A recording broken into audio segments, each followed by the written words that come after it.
Good day mga kabakes! Good morning, good evening, good afternoon to all of you. For today's videos, gagawa tayo ng dream cake. So ayan, chocolate moist yung flavor ng cake natin.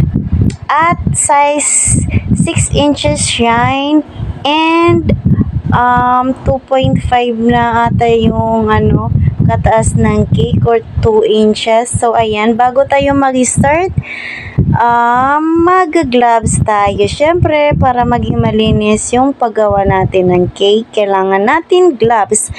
Pwede din kung wala kayong mga gloves, pwede din kayong gumawa ng cake kahit walang gloves. Basta panatilihin lang natin malinis yung kamay natin at lagi tayo nahuhugas ng kamay.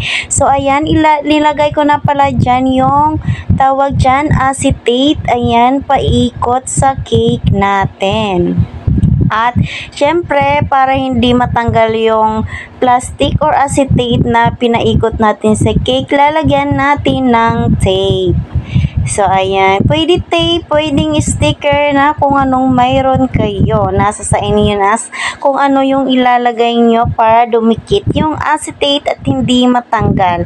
At ayan na nga, maglalagay na tayo ng frosting mga kabake. So, ganyan, ipaikot lang natin yung frosting.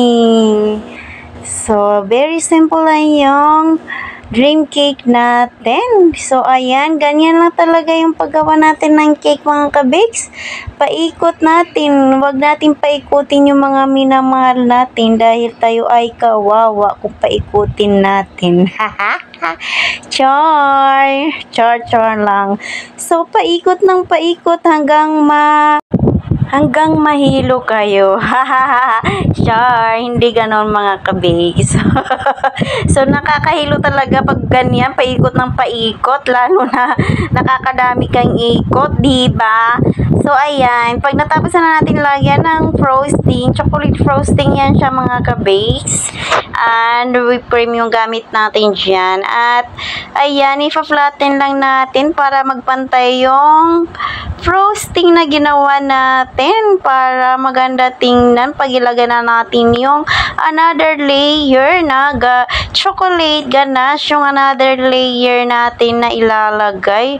So, ayan, pag na-flatten na natin yan, saka na natin nilalagay yung chocolate ganache. So, yung chocolate ganache na natin mga kabakes, ginawa ko yan siya overnight para para mag-thicken yung chocolate ganache natin. At ayan na nga, natapos na natin nilagay yung second layer na frosting natin at ilalagay na natin yung chocolate ganache natin. Oh, nakikita nyo mga kabakes. Oh, super sarap niya. Nakikita nyo yan. Napakadaming chocolate ganache yan mga kabakes. Oh, isa pa. Lagyan pa natin para mas makapal sa pagmumukha ng mga marites dyan.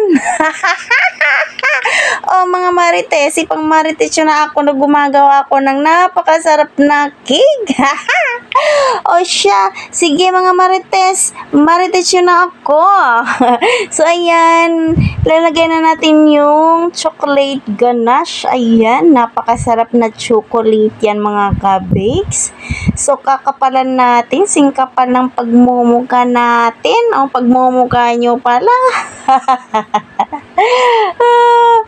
So, ayan, pag natapos na natin lagyan ng chocolate ganache mga kabakes, syempre, hindi tayo mag-i-stop dyan lang at lalagyan pa natin ng another layer na chocolate. Syempre, mahal ko kayo, lalagyan natin ng dobling mga chocolate yan.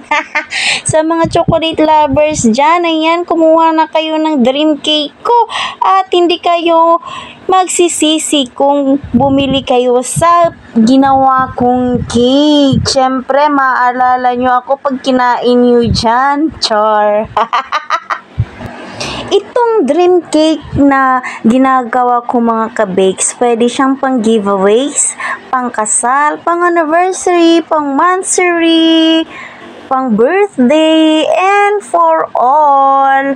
Ayan, bagay-bagay lahat yan kahit anong okasyon. At napaka-affordable yan mga kabig. So, ayan, at nilalagyan na nga natin ng another makapal na melted chocolate. Yan siya mga kabakes. Ayan, yan yung pinaka-last natin na gagawin sa dream cake ay yung lagyan ng another layer na melted chocolate.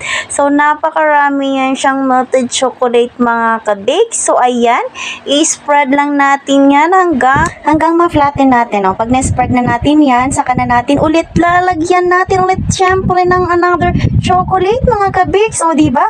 Ang daming chocolate yan siya mga kabakes. Chocolate cake, chocolate frosting, chocolate ganache, melted chocolate, at syempre, pang 5 na lalagyan natin mga kabakes, lalagyan natin yung decoration na chocolate chips. So, ayan, para maging madami at masarap yung chocolate dream cake natin. Ayan, so bago natin lagyan ng chocolate chips, syempre, lilinisin muna natin yung mga kabakes yung mga gilid-gilid. So, ayan, lalagyan na natin yan ng chocolate chips. O ha, napakadaming chocolate yan siya mga kabakes. Sulit na sulit yung ibabayad nyo dyan. At with love pa yan mga kabakes yung paggawa ko dyan. Syempre, dapat lang with loves yung paggawa natin ng cake para mas lalong sumarap yung gawa natin. So, ayan, at natapos na nga yung dream cake natin mga kabakes. O, diba? O, napakaganda. Super good. Thank you so much mga kabakes for watching, and please follow my page or my Facebook profile. My page is Aaron Cakes Daily and Uwas Kitchen. So, ayan, sa mga hindi pa nag-follow sa akin, pa-follow na ng mga kabakes. And thank you so much and have a good day everyone.